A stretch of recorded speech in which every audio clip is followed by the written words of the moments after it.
Welcome again to my secret Japan.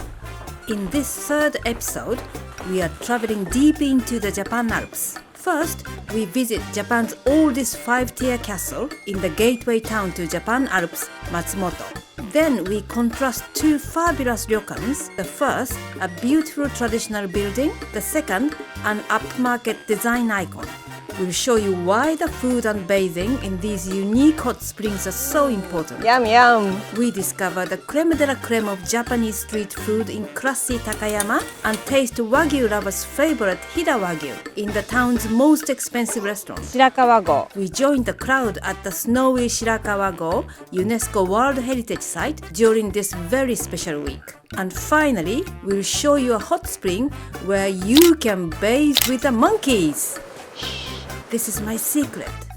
All this plus more. If you want to know any details of the places we visit in this video, please leave your comments below and I'll answer your questions. The gateway to the Japan Alps is Matsumoto City, where the 500-year-old castle still stands. It was one of over 25,000 castles in Japan, but most have burnt down or been destroyed.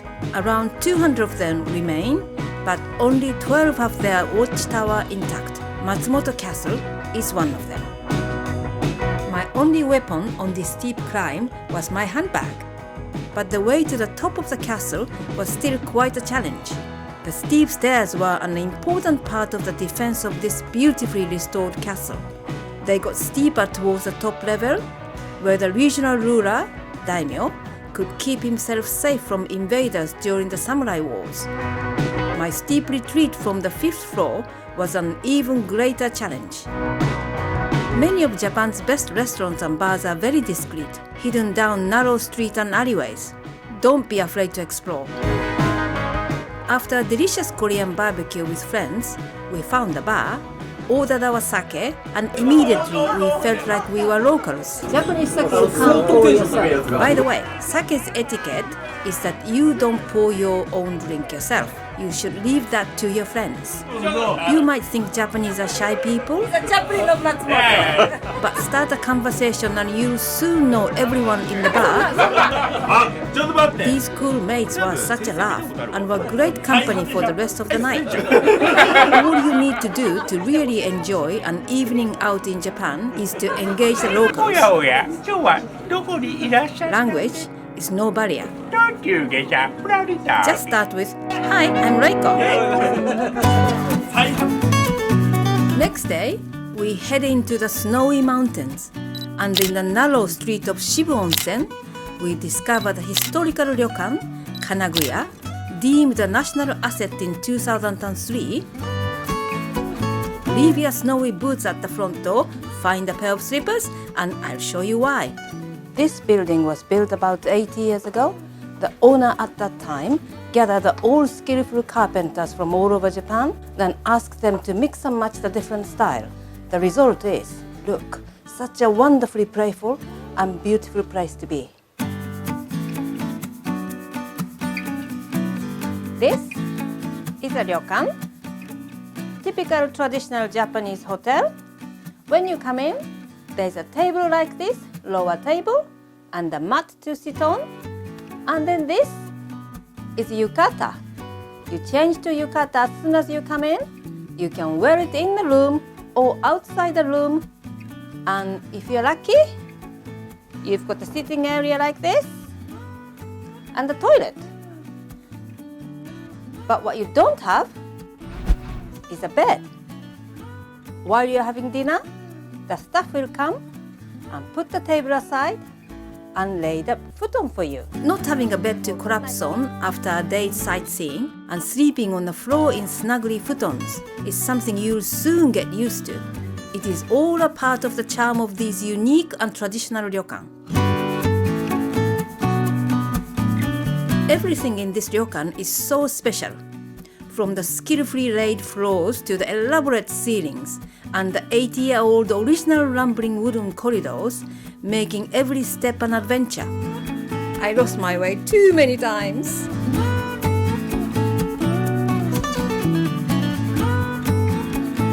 This is called kaiseki. which is served in Ryokan, most formal style of Japanese food. And in Ryokan, breakfast and dinners are all inclusive. It's because they are very proud of their food. Eating in traditional Ryokan is a heavenly experience. And food and the way it's served is such a big part of the total onsen experience. Yum yum. Japanese people come to stay in Ryokan for two reasons. One is for food, another is to have a hot spring. You might think, oh dear, I have to share a bath with everybody else. But there is very often private bathroom just like this. So please check before you book. I'll show you what it's like. Volcanic hot water has been a source of these natural hot springs for hundreds of years. This is the changing room. And then the bathroom like this. This ryokan has a total of 9 baths for ladies and for gentlemen, communal and private, which you usually have to book.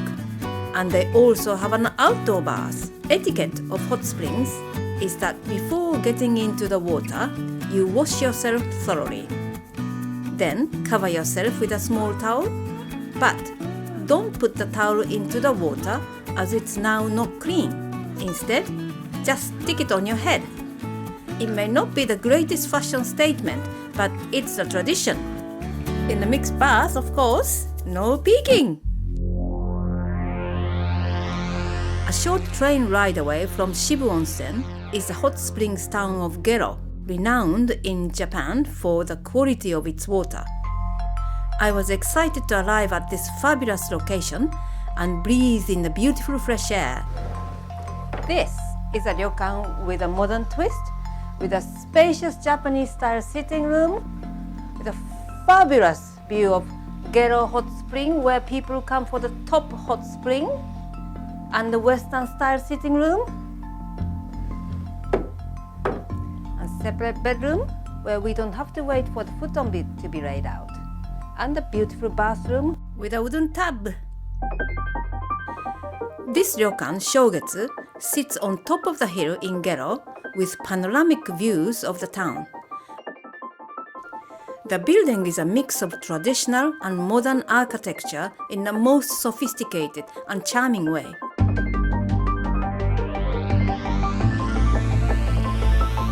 They have a variety of baths, so first I booked a private outside bath before dinner. The short ride to the onsen, set in a natural Japanese garden, was in a real black cab. It felt like I was home in London. The quality of the water and the view from the bath on this chilly night made it another very special occasion. Both the dinner and breakfast are served in private rooms. And the owner Okami's greeting to every table was Japanese hospitality at its best. The food here is served in a delicate kaiseki style, and I seriously think the current trend of how Michelin-star restaurants serve their food started with Japanese kaiseki. Both of these ryokan show that although the style and the age of building can vary, their focus on healthy Japanese food and the therapeutic hot spring is locked in tradition.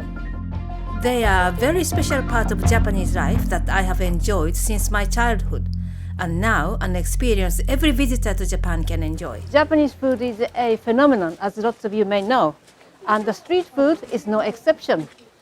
This is the area as chic as you can get. Let's try some. Food is so special to every Japanese on all levels. And 1 hour from Gero on the train was Takayama, a town renowned for its street food. Takoyaki. Takoyaki. Hi. Taco is octopus, yaki is grill. Yes. So it's an octopus grill. Yes. Hi, inside hi. octopus. This octopus is enormous. Lots of takoyaki octopus is very mean. It's a very small piece. But look at this. This is enormous octopus. At its highest level, street food is an art form. Her eldest daughter is 22 years old. Would you believe? I thought you were 22 years old. And these guys are the artists, European and Japanese fusion sweets. each interpreting their recipes with their own flair and style. Oh, mochi. Mochi. Right. Japanese rice cake. Right. My original recipe. This guy has worked for 16 years as a patissier Often adapting European techniques in his traditional Japanese Pay back suite, money. he offered to pay back my money if I didn't think his food was delicious. Street food, I love it. I certainly didn't ask for my money back. Cookie cup, just the espresso is a good flavor. We recommend just espresso. With the milk is a strong cappuccino taste. Which one do you want? Wow, so original. Okay. Yeah, look at this. Yeah, cookie cup with sugar, icing sugar around, and she's gonna pour the espresso coffee. Espresso in cookie cup. I've got to drink it fast and then eat the cookies. What a brilliant idea. The market runs along a river full of huge koi carp, which amazed me when I thought of the value of these fish back home in the UK. You'll find Japanese are very honest and honorable people. No one dared to take these home. I am queuing up for Hida wagyu sushi. Set back one block from the river are more permanent street food vendors, and again, the area was totally devoted to street food. Obviously, A5 quality. If you're a foodie, it will be a fantastic way to spend the day tasting the original recipes one by one. And this is it. Hida wagyu beef sushi on the edible rice cracker. Creme de creme of the street food. In the evening, we took a local recommendation and visited the town's most expensive steak restaurant.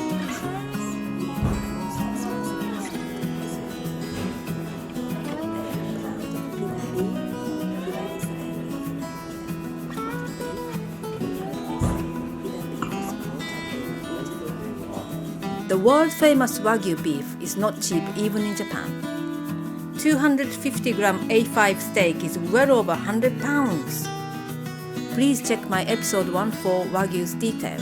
We're opting out with beef stroganoff. The chef was very keen to talk more about the restaurant's specialty wagyu. He talked about the rib, which is very good for sukiyaki and shabu-shabu. Every town has got such an ancient history. 1,300 years old temple in the middle of the main street. Like many Japanese towns, Takayama with its Edo period street has such a rich history, and you don't have to look too far to find it. This tree is estimated 1,200 years old. Such a beautiful historic pagoda.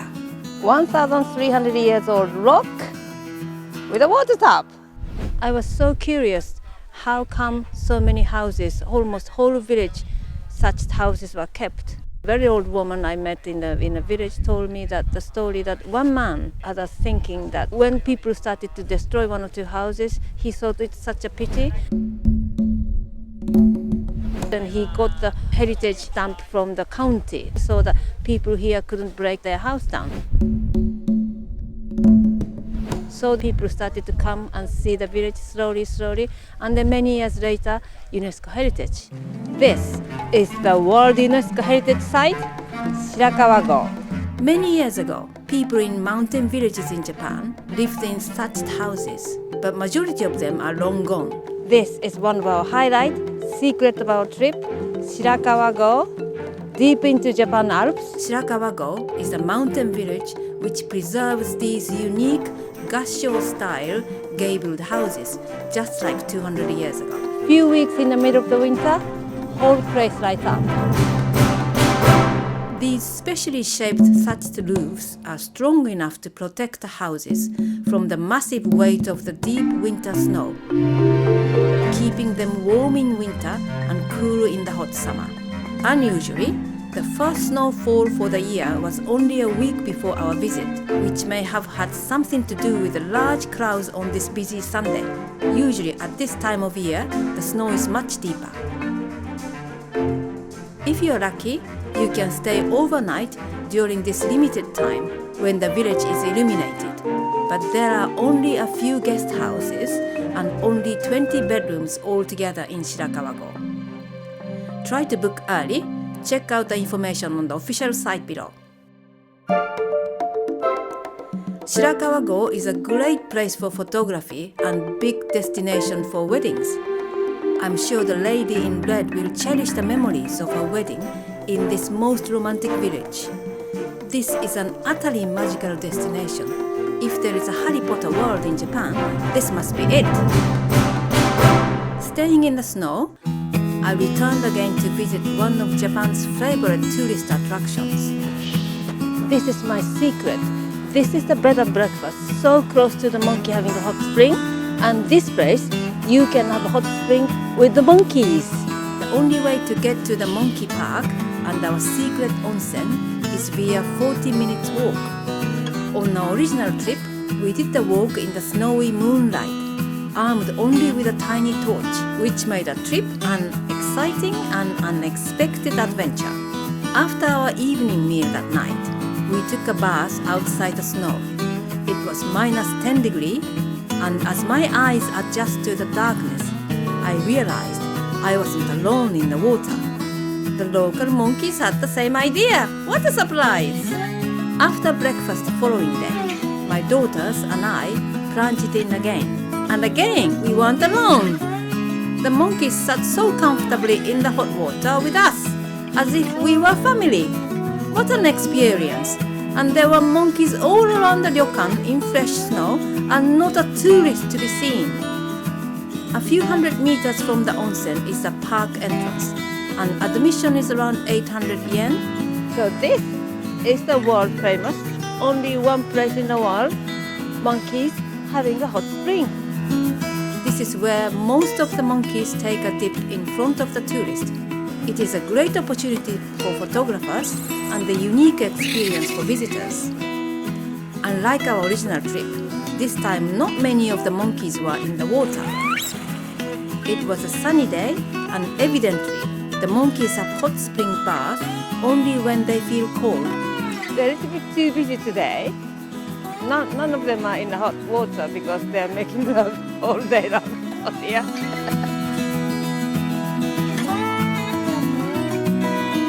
Having a good time, rendezvous.